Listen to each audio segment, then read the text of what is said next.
সবাই আপনারা জানেন বিগত কয়েকদিন ধরে আমরা চ্যানেলসের পর্দায় এই উৎসব মঞ্চের আজকের আয়োজন সম্পর্কে আমরা জানানোর চেষ্টা করেছি আমাদের সকল দর্শকদেরকে। শুধুমাত্র ব্রিটেন কিংবা ইউরোপ নন, সারা পৃথিবীর বিভিন্ন প্রান্তে যারা ছড়িয়ে আছেন ব্রিটিশ বাংলাদেশি কিংবা প্রবাসী বাংলাদেশিরা, তাদেরকেও আমরা আহ্বান জানিয়েছি আজকের এই অনুষ্ঠানটি দেখার জন্য। দর্শক, 21 বছর আগে চ্যানেলসের পদার্পণে আমাদের ব্রিটিশ বাংলাদেশি কমিউনিটিতে যে প্রতিষ্ঠান হিসাবে চ্যানেলসের আবির্ভাব, আপনাদের সমর্থনে সেটি আজকে 21 বছর পূরণ করেছে। 21 বছরের এই দীর্ঘ যাত্রা, এই যাত্রায় সবসময়ের সঙ্গে আমাদের দর্শকরা এবং অবশ্যই আমাদের এই দর্শকদের পাশাপাশি আমাদের সকল যারা বিজ্ঞাপনদাতা আছেন, আমাদের সমর্থকরা আছেন, আমাদের শুভানুধ্যায়ীরা আছেন এবং বিভিন্ন চ্যারিটেবল ইনিশিয়েটিভের কারণে আপনাদের ভালোবাসা আমরা সারা পৃথিবীতে যেভাবে ছড়িয়ে দেওয়ার চেষ্টা করেছে, সেই সুযোগে সেই হিসাবে সারা পৃথিবীব্যাপীও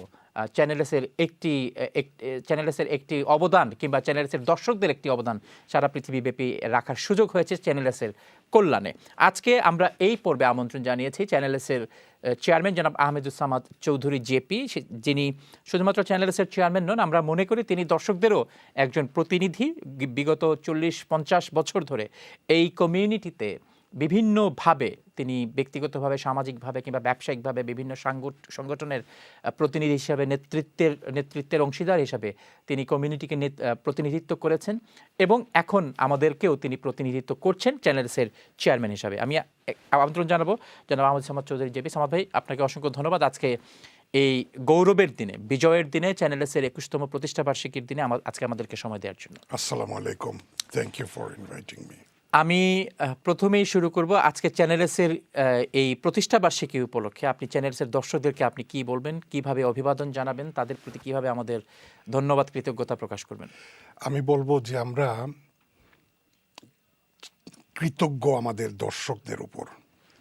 বিগিনিং থেকে from day one they have been supporting us. তারপরে অনেক উত্থান পতন, কোভিড, রিসেশন আসলো, কিন্তু আমাদের দর্শকরা আমাদের সাথে সব সময় আছেন। আমরা মনে করি তারা থাকবেন। সিমিলটেনিয়াসলি আমরা একটা কমিউনিটি চ্যানেল হিসেবে আমরা মনে করি আমাদের দায়িত্ব হলো যে আমরা কমিউনিটিকে রিপ্রেজেন্ট করা এবং যতটুকু সম্ভব তাদের চাহিদা পূরণ করা। তাদের চাহিদার মধ্যে অনেক কিছু রয়েছে, from integration to immigration to social affairs, disadvantages, advantages, সব কিছু মিলিয়ে আমরা মনে করি যে আমরা মোটামুটিভাবে সেটা ডেলিভার করতে পারছি। অনেক ধরনের মানুষের অভিজ্ঞতার মধ্য দিয়ে মানুষের আকাঙ্ক্ষাও এখন ভিন্ন। 20 বছর আগে যে আকাঙ্ক্ষা, যে অভিজ্ঞতা কিংবা যে প্রত্যাশায় চ্যানেলস পরিচালিত হতো, এখনকার জেনারেশনের কারণে হোক, সময়ের কারণে হোক, প্রতিযোগিতামূলক অবস্থার কারণে হোক, টেকনোলজির উন্নয়নের কারণে হোক, এখনকার আকাঙ্ক্ষা এবং এক্সপেকটেশন মানুষের ভিন্ন। সেই ভিন্নতা আপনি কিভাবে, দর্শকদের পক্ষ থেকে যদি আমরা প্রশ্ন করি, সেই ভিন্নতা মানুষ কিভাবে আপনার কাছে প্রকাশ করে? First of all, there is a element of, the social media. যেটা সোশ্যাল মিডিয়া মোটামুটি সবাই মনে করে যে social media has taken over everything. Day to day life এবং ইলেকট্রনিক মিডিয়া, প্রিন্ট মিডিয়া সব কিছু তারা ফলো করেন, দেখেন এবং তারা যেভাবে জিনিসটা উপস্থাপন করে তারা মোটামুটি বিশ্বাস করেন। কিন্তু অন দি আদার হ্যান্ড একটা টিভি চ্যানেল অথবা একটা প্রিন্ট মিডিয়ার নিউজ পেপার যেটা পাবলিশ করবে বা প্রচার করবে, সেটা আমি বলবো একটা ভিত্তি আছে তার, একটা নিউজের। তো সেটার উপর মানে এন্ড অফ দ্য ডে সবাই মনে করে যে আমি বিবিসি দেখব, আমি আল জাজিরা দেখব।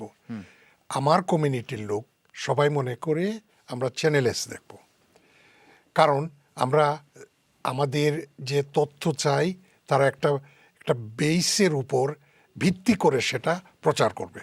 আমি একটা উদাহরণ দিতে চাই। জাস্ট ধরেন গত 2 সপ্তাহের মধ্যে যেসব জিনিস ঘটেছে তার একটা এক্সাম্পল আমি দেই। বেগম খালেদা জিয়া বিভিন্ন সোশ্যাল মিডিয়াতে বলছে যে উনার মানে এয়ার অ্যাম্বুলেন্স কাতার থেকে ছেড়ে দিছে, তারপরে এটা ঢাকায় এসে পৌঁছেছে, আসলে পৌঁছায়নি। তারপরে গেল এটার সংবাদ তারপরে শোনা গেল এটা নষ্ট হয়ে গেছে, এটা জার্মানি থেকে আরেকটা এয়ার অ্যাম্বুলেন্স আসতেছে। সব কিছু ফেক, সব কিছু ফেক।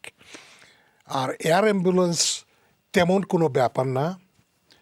আমরা জানি যে কুয়েতের আমির এটা ইয়ে করেছেন, সাপোর্ট করেছেন, ঠিক আছে, কিন্তু তেমন কোনো ব্যাপার না। যেমন আজকে আমাদের একজন পেশেন্ট ঢাকা থেকে হাদি চলে গেলেন ইয়েতে সিঙ্গাপুরে।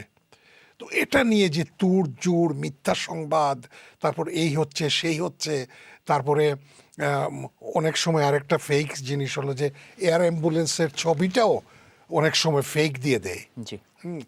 কিন্তু একটা চ্যানেল যখন সেটা প্রচার করবে, তাদের জবাবদিহিতার প্রশ্ন আছে। There is Ofcom. তারা শুধু মিথ্যা এটা প্রচার করতে পারবে না। If there is a complain, Ofcom will punish you. So আমি মনে করি in that sense there is a expectation যেটা মানে আমাদের উপর আছে, আমরা সেটা ফুলফিল করে যাচ্ছি। তবে প্রতিকূলতা আছে, ডেফিনেটলি সিচুয়েশন হ্যাভ চেঞ্জড। আমরা জানি যে দেশের ইকোনমিক সিচুয়েশন, তারপরে কোভিড গেল, এর আগে রিসেশন, বর্তমানে পোস্ট ব্রেক্সিট আমাদের ইকোনমি অত্যন্ত দুর্বল। সিমিলটেনিয়াসলি বাংলাদেশের অবস্থা আমরা জানি গত প্রায় 1.5 বছর ধরে কি হয়েছে। তো সব কিছু মিলিয়ে আমরা একটা ব্যালেন্স করে চলতে চাই। বাট আমি যেটা বলবো যে we will never abandon our community. We are proud of them. তারা যে সব জিনিস অ্যাচিভ করেছে, আমাদের ওল্ডার জেনারেশন একটা প্ল্যাটফর্ম দিয়ে গেছেন, সেটা ফলো করে আমিও একজন প্রতিষ্ঠিত ব্যবসায়ী হয়েছিলাম। আর এখন আমরা যেসব আমাদের প্ল্যাটফর্মটা ইউজ করতেছে আমাদের ইয়াঙ্গার জেনারেশন। আপনারা দেখেন, আমরা একটু আগে ডিসকাস করতেছিলাম যে আমাদের ইয়াঙ্গার জেনারেশন অনেক চলে গেছে দুবাইতে, কারণ তাদের মেধা আছে, তারা বিজনেস করছে, চাকরি করছে, তারা সাকসেসফুল হয়েছে। তো এই দেশেও সর্বক্ষেত্রে আমাদের পার্টিসিপেশন আছে। তো আমি খুবই অপটিমিস্টিক। Population have grown. আমি যখন পত্রিকা শুরু করি 1997-এ, তখন ছিল আমাদের পপুলেশন 300,000 মাত্র। এখন এটা ধরেন 700,000 অফিসিয়ালি, আর আনঅফিসিয়ালি এটা অ্যাবাউট 1 মিলিয়ন। তো সেটার সাথে অনেক ডিসঅ্যাডভান্টেজও আছে। আমরা অনেক কিছু দেখেছি যে আমাদের স্টুডেন্টরা বা ফেক ম্যারেজ করে কিভাবে এদেশে এসে ইউনিভার্সিটিগুলোতে গিয়ে ক্লাস না করে পলিটিক্যাল অ্যাসাইলাম সিক করতেছে। তো এটা আমাদের জন্য একটা নেগেটিভ ফ্যাক্টর। আমি মনে করি যে বাংলাদেশ সরকার এবং ব্রিটিশ সরকার যে উদ্যোগ নিয়েছেন, তার পরিপ্রেক্ষিতে এই যে ফেক স্টুডেন্টরা বা ইলিগ্যাল ইমিগ্রেন্টসরা আসার সেই সুযোগটা কমে যাবে। এখানে এই যে আপনি প্রবাসীদের বিভিন্ন বিষয়ের সাথেও তো আপনি জড়িত, এবং আমরা প্রত্যেকটি বিষয়ই প্রবাসীদের গুরুত্বপূর্ণ। তাদের জীবনে কমিউনিটির হিসাবে কিংবা বাংলাদেশ এবং প্রবাসীদের সম্পর্কের ক্ষেত্রে, বোঝাপড়ার ক্ষেত্রে যে সমস্ত বিষয়গুলি বাধা হয়ে দাঁড়ায় এবং কমিউনিটিতে যখন গুরুত্বপূর্ণ কোনো বিষয় হয়, তখন আমরা দেখেছি কমিউনিটি উত্তাল হয়, এবং সেই সবগুলি বিষয় তো চ্যানেলেস থাকার চেষ্টা করে। একটি বিষয় হচ্ছে যে প্রবাসীদের ভোটাধিকার, এবং আপনি ফ্রন্টম্যান অফকোর্স, এবং এখনও, এবং সেটি 2008-এর ইলেকশনের আগে যখন নির্বাচন কমিশনার এসেছিলেন এখানে, আমরা তখন একটা সার্ভে করলাম। সেই সার্ভের রিপোর্ট এখনো আমাদের কাছে আছে। 97.4% of our community wanted voting rights. But এখন এখন তো ফরচুনেটলি সেই সুযোগটা হয়েছে। এই গভর্নমেন্ট আসার কয়েক মাসের মধ্যে তারা দেখেছে আসলে এটি জাস্ট প্রসিডিউরাল বিষয়, কোনো কনস্টিটিউশনাল ডিফিকাল্টিস এখানে নেই, এবং তারা সেটি দিয়েছেন। কিন্তু ভোটার হওয়ার জন্য মানুষের যে আকাঙ্ক্ষা, ভোটাধিকার প্রয়োগ করার ক্ষেত্রে যে গভর্নমেন্ট যে অ্যাপটি প্রতিষ্ঠা করেছেন, সেখানে মানুষের রেজিস্ট্রেশনের যে ক্যাপাসিটি আছে, সেই ক্যাপাসিটি তো এখনো মানুষ এই সুযোগটা নিচ্ছে না। কেন? তার হলো, আমরা যখন প্রায় 12 বছর আগে ক্যাম্পেইন করেছিলাম এবং তার পূর্বে ক্যাম্পেইন করেছিলাম, তখন সিচুয়েশন ওয়াজ ডিফারেন্ট। কিন্তু সাবসিকুয়েন্টলি আমাদের পলিটিক্যাল সিচুয়েশন, তারপরে ফেক ইলেকশনস, এসব মিলায়ে আমাদের কমিউনিটিটা অনেক ক্ষেত্রে ইন্টারেস্ট তাদের কমে গেছে। That's one thing. দেন আপনারা দেখেন আমাদের ইয়াঙ্গার জেনারেশন, পপুলেশন গ্রোথ, জি আমাদের ইয়াঙ্গার জেনারেশন অনেক আছে, তাদের কথা হলো যে why should we become a voter in Bangladesh. ওরা যখন দেখবে Bangladesh is a safe country, আইন আছে, শৃঙ্খলা আছে, অবশ্যই স্কোপ আছে ইনভেস্টমেন্টের, সব কিছু যখন দেখবে তখন ট্রেন্ডটা চেঞ্জ হয়ে যাবে। আমি খুবই আশাবাদী যে আমাদের ইলেকশন আসছে, আসার পরে আমরা একটা স্টেবল দেশ পাব, subject to addressing the corruption জি এবং লাল ফিতার যে সব আছে এগুলা যদি একটু মানে এগুলা যদি কমে যায়, দেন শুধু আমাদের ইয়াঙ্গার জেনারেশন না, আমরাও ইন্টারেস্টেড হব। আমরা আমাদের অনেকগুলি ফান্ডামেন্টাল কমিউনিটি যে দাবি বলুন কিংবা চাওয়া বলুন, যেমন আমাদের ব্রিটিশ এমপি প্রয়োজন ছিল, আমাদের এখন 5জন পার্লামেন্টারিয়ান আছেন স্কটল্যান্ড সহ, আমাদের ভোটাধিকার প্রয়োজন ছিল, হাউস অফ লর্ডসেও আছেন, আমাদের ভোটাধিকার ছিল, সেটিও আমাদের হয়েছে। কেটারিং ইন্ডাস্ট্রি নিয়ে আমাদের অনেক ধরনের ক্যাম্পেইন ছিল, সেটি উত্থান পতনের মধ্য দিয়ে এখন যাচ্ছে, কিন্তু এখন এটি নিয়ে ক্যাম্পেইন করার মতো স্কোপও আসলে কমে যাচ্ছে। তো ভবিষ্যতে আপনার কাছে কি মনে হয় মানুষের কমিউনিটির কাছে কোন চাওয়া গুরুত্বপূর্ণ থাকতে পারে? এয়ারপোর্ট নিয়ে আমাদের অনেক আন্দোলন ছিল, এখন অনেকেই পজিটিভ রিভিউ দিচ্ছেন যে আসলে ঢাকা কিংবা সিলেটে ওসমানী বিমানবন্দরে আগে যেরকম হয়রানির কথা শোনা যেত সেটি অনেকটাই কমে গিয়েছে, কোনো কোনো ক্ষেত্রে নেই, এটিও বলছেন অনেকেই। এখন প্রশ্ন হচ্ছে যে ভবিষ্যতে কোন ধরনের দাবি কমিউনিটিতে উঠতে পারে, গুরুত্বপূর্ণ হয়ে উঠতে পারে, এবং সেখানে চ্যানেলসের মতো প্ল্যাটফর্মের প্রয়োজনীয়তা আরও গভীরভাবে মানুষের প্রয়োজন হতে পারে। আপনি যেটা বলছেন আমি 100% এগ্রি করি না।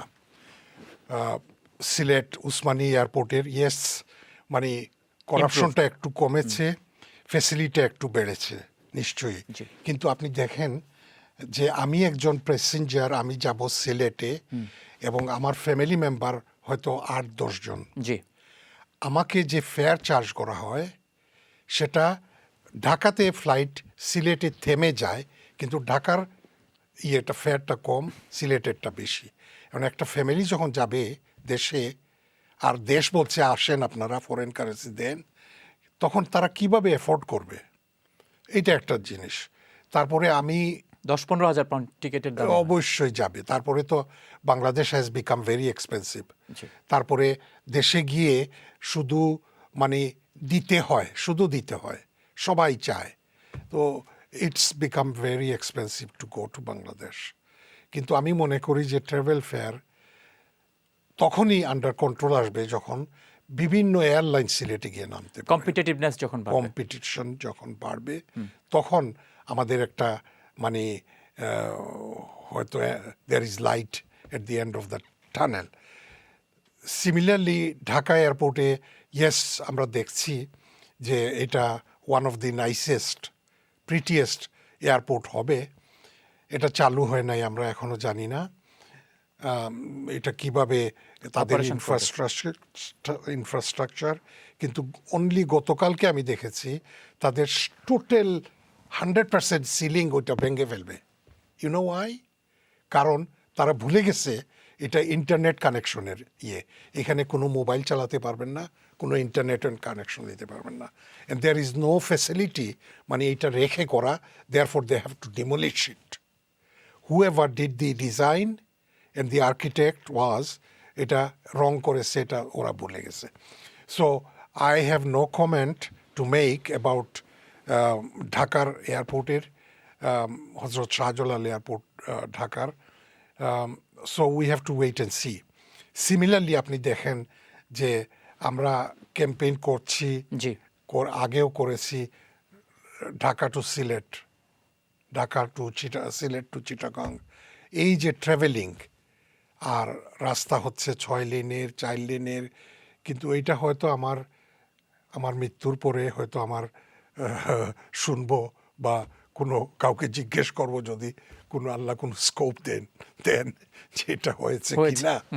তো এইভাবে যে দেশ চলছে, আমরা শুধু শুনি দেশ মানে একটা ফাস্টেস্ট গ্রোয়িং নেশন, আসলে তা না। আপনি মনে করেন আপনি ঢাকার মহাখালী থেকে মতিঝিল যাবেন এবং আপনি একটা রিকশায় যাচ্ছেন, এইভাবে দেশ এগিয়ে যাচ্ছে। সো যেটা প্রোগ্রেস হয়েছে আমি মনে করি এটা নেগলিজেবল। আপনি দেখেন সিমিলার টাইম দুবাই বা সিঙ্গাপুর, তারা কিভাবে one of the fastest and safest country and advanced country in the world, আর আমরা এবং এখান থেকে প্রচুর এমিগ্রেটেড হচ্ছেন দুবাইতে। ব্রিটেন হচ্ছে the largest contributing country in terms of immigration to the United Arab Emirates.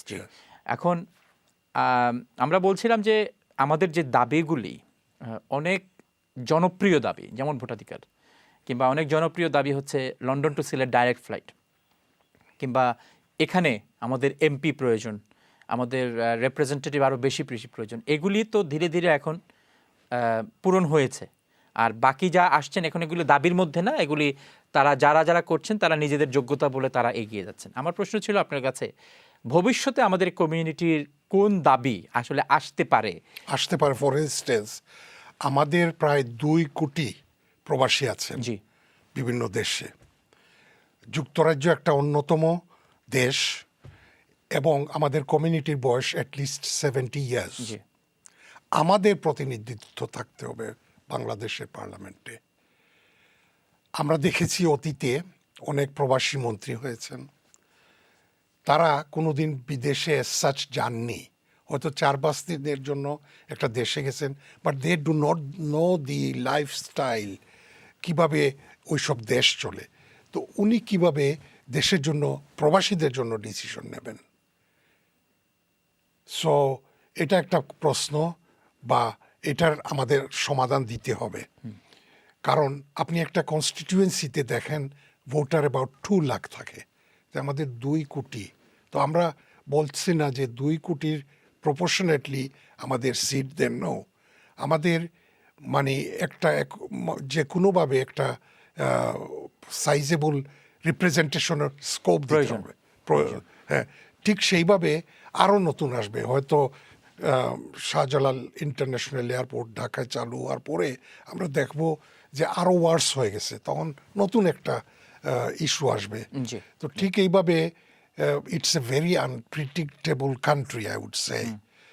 And unless you have a stable, honest government, কিছুই করা সম্ভব না। আমরা অনুষ্ঠানের এই পর্যায়ের প্রায় শেষ পর্যায়ে চলে এসেছি। তো আমরা বিরতিতে যাওয়ার আগে আপনার কাছে আরও 2টি গুরুত্বপূর্ণ প্রশ্ন। এখানে আমাদের কমিউনিটির, আমরা শুরুতেই বলছিলাম যে অ্যাপাটাইট চেঞ্জ হচ্ছে, মানুষের আগের চাহিদা এখন ভিন্ন। স্যাটেলাইট টেলিভিশন যে চ্যালেঞ্জের মধ্য দিয়ে যাচ্ছে, অনেকেই ধরে নিচ্ছেন যে স্যাটেলাইট টেলিভিশন মানে এটি তার যে পিক ছিল সেই পিকের একেবারে টুয়ার্ডস দি এন্ড, এবং আগামী 5 বছর পরে এর ভবিষ্যৎ নিয়ে অনেকে সন্দিহান আছে। এর রিফ্লেকশনে আমাদের ডায়াসপোরা কমিউনিটির ইমপ্রুভমেন্ট তো আসলে সেই অর্থে হচ্ছে না বা হয়নি। এখনও আমরা disadvantaged, marginalised, black and ethnic minority community, one of the poorest communities in the whole United Kingdom হিসাবেই কিন্তু আমরা পরিচিত। তো এখন যদি স্যাটেলাইট টেলিভিশনের এই চ্যালেঞ্জগুলির কারণে স্যাটেলাইট টেলিভিশন ইম্প্যাক্টেড হয়, তখন এই কমিউনিটির যে প্ল্যাটফর্ম কিংবা ভয়েস কিংবা রিপ্রেজেন্টেশন কিভাবে হবে? এটা $1 মিলিয়ন কোয়েশ্চেন। এটা সোশ্যাল মিডিয়া কভার করতে পারবে না, no way. You need a solid platform, যেটা আমি আগে বলেছি। সো সেই জন্য আমি মনে করি যে আমাদের কমিউনিটির যেগুলো চ্যানেল আছে তাদের সাপোর্ট করা আমাদের নৈতিক দায়িত্ব। কারণ একটা জিনিস দেখেন, আমরা বিগত প্রায় 20-30 বছরে যতগুলা জিনিস অ্যাচিভ করেছি বোথ ইন বাংলাদেশ এবং এই দেশে, এটা কিন্তু ইলেকট্রনিক এবং প্রিন্ট মিডিয়ার বিশেষ অবদান। এখন যারা বলছেন যে 5 বছর পরে হয়তো টিভি থাকবে না, I do not know what is the solution. আমি শুধু বলবো যে এন্ড অফ দ্য ডে এখনই সবাই যারা বলেন যে আমরা টিভি দেখি না, কিন্তু they wait to watch BBC, they wait to watch Channel S. সেইভাবে থাকবে, হয়তো ভিউয়ারশিপ ডিফারেন্ট হয়ে যাবে। আর আমাদের দায়িত্ব হবে যে আমরা আমাদের ইয়াঙ্গার জেনারেশনকে অ্যাট্রাক্ট করা। তখন আমি মনে করি যে there will be a platform, always there will be a platform for the community. শেষ প্রশ্ন আমাদের দর্শকদের উদ্দেশ্যে, আগামী 21 বছরের পদার্পণ আমরা প্রতিষ্ঠাবার্ষিকী পালন করছি, 22 বছরে আমরা পদার্পণ করছি।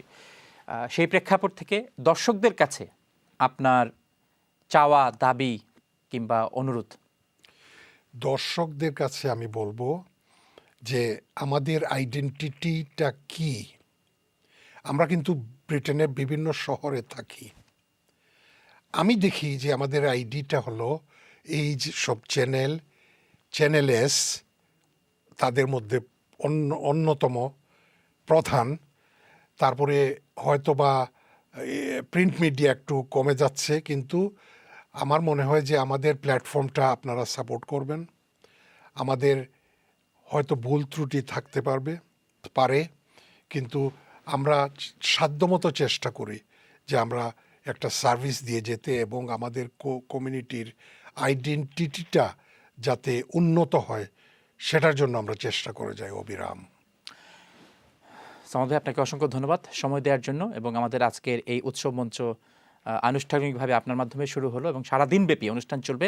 আমাদের দর্শকরা যারা এখনো দেখছেন লাইভ, তাদেরকে অনুরোধ, তারা তো এখনো আসতে পারবেন, সুতরাং তাদের প্রতি আপনার কি অনুরোধ? রাত্রে আমার মনে হয় যে বিকজ ইটস উইকডে, অনেক আছেন ব্যস্ত। There are a lot of programs as well because it is 16th of December. But আমরা 1টা পর্যন্ত ট্রান্সমিট করব। আপনারা যখন পারেন তখন চলে আসবেন। You are most welcome and we look forward to welcoming you tomorrow.